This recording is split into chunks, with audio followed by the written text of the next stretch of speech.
Okay, we welcome back to the show Senator Ted Cruz of the great state of Texas. Mr. Cruz, thank you for doing this. We appreciate it very much, sir.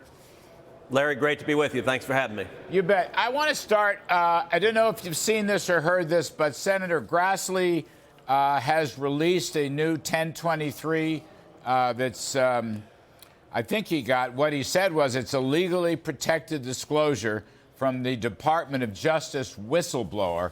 I don't know if that's FBI or DOJ, but he said justice whistleblower.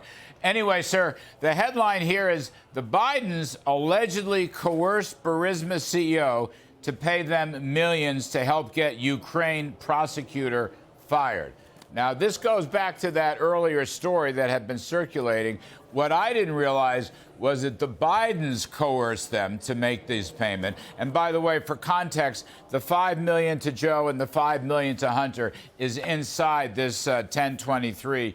You know, this reminds me, it was the Bidens who coerced the Chinese to give them money. If you remember that WhatsApp tape where Hunter says, my father is sitting right next to me. Anyway, Senator Cruz, what do you make of this?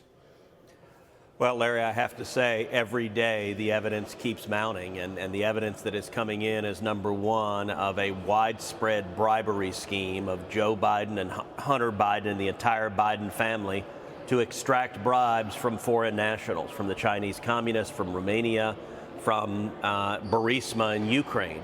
And it is a pattern to shake them down, to strong-arm them, and to do so in exchange for official action from then Vice President Joe Biden. With regard to Burisma, we have seen now the email from Burisma, the Ukrainian natural gas company, laying out the terms of Hunter Biden's engagement, where they were paying him $83,000 a month, $1 million a year. And they said in writing, the ultimate objective here is to stop the prosecutors from investigating the oligarch who owns Burisma. That makes clear Hunter doesn't know a damn thing about oil and gas. He doesn't speak Ukrainian. He had one value add, which is daddy. And it turns out that $83,000 a month was a very good investment, because just a couple of months after Hunter signed that contract, Joe Biden got on a plane, flew to Ukraine, and held over $1 billion of United States taxpayer aid hostage unless and until they fired the Ukrainian prosecutor who was investigating that oligarch. And as you know, Joe Biden on video explained, he said, well, son of a bitch, they fired the guy. And so in terms of quid pro quo, we know the quo happened. We know that Joe Biden forced them to fire the prosecutor. We've now learned the quid is there, that was the explicit terms for which Hunter Biden and the Biden family was being paid. You know, our Brooke Singman, who's a digital reporter, has a long story on this, and it fills in all the gaps, which is incredible. I mean, in fact, the Burisma CEO wasn't sure. He said, maybe we shouldn't do this. Maybe we shouldn't try to bribe the Bidens. Maybe we'll just hire a lawyer for $50,000 and we'll leave it at that. And another guy said, no, you got to do this because he will overrule and take out Shokin. And once Shokin, the Ukrainian prosecutor, is gone, then Burisma will not be investigated. And then Burisma will have clear sailing to buy some kind of American or Texas oil company or oil and gas company. I mean, it gives details and context. Now, these are still allegations, but they are very detailed allegations. One question here, which Senator Grassley asks in the release, is why didn't the FBI or the Justice Department investigate this stuff? They have it from their informant. The detail is absolutely incredible. I mean, sir, you couldn't make this stuff up. This is like a pretty good spy movie, actually. It's like Spy Among Friends, which is playing on the Amazon. So why didn't they investigate this? Listen, the only possible conclusion is that the Department of Justice and the FBI were engaged in a rampant cover-up, of Hunter Biden's illegality and bribery scheme, but most importantly, a cover-up of Joe Biden's involvement. You know, we had just yesterday 2 IRS whistleblowers testify before the House Oversight Committee, both senior career IRS employees, both Democrats. They don't have a partisan axe to grind. Their testimony was riveting. Their testimony was damning. As you know, Larry, I do a podcast every week, 3 days a week, Monday, Wednesday, and Friday, called Verdict with Ted Cruz. Well, it so happens late last night, at about midnight last night, I brought in and interviewed James Comer, the chairman of the House Oversight Committee, and we did 2 back-to-back episodes over an hour long. So part 1 is airing today. The podcast is out today. Part 2 is coming out tomorrow, and we spend over an hour walking through systematically what is the evidence of corruption.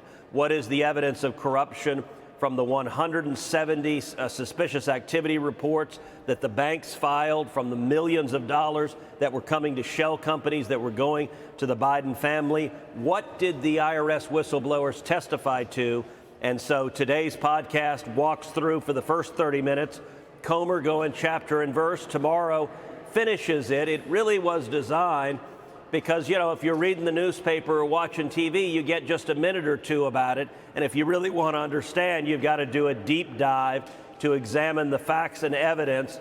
And among other things, the testimony yesterday that Merrick Garland, Joe Biden's attorney general, engaged in multiple felonies, including lying to Congress under oath and obstruction of justice. Yeah.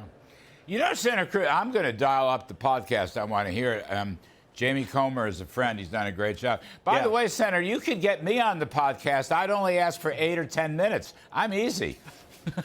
Would love to do it, That was a joke. No, just kidding. Anyway, let's move on. I want to ask you about what looks like the impending charges against former President Donald Trump. I do not understand this. I've seen some speculation about the charges. I don't understand any of this, Senator Cruz. I do know that Joe Biden would rather have Donald Trump in jail rather than run against him in 24. But what do you make of this next chapter from Jack Smith and Merrick Garland versus Donald Trump?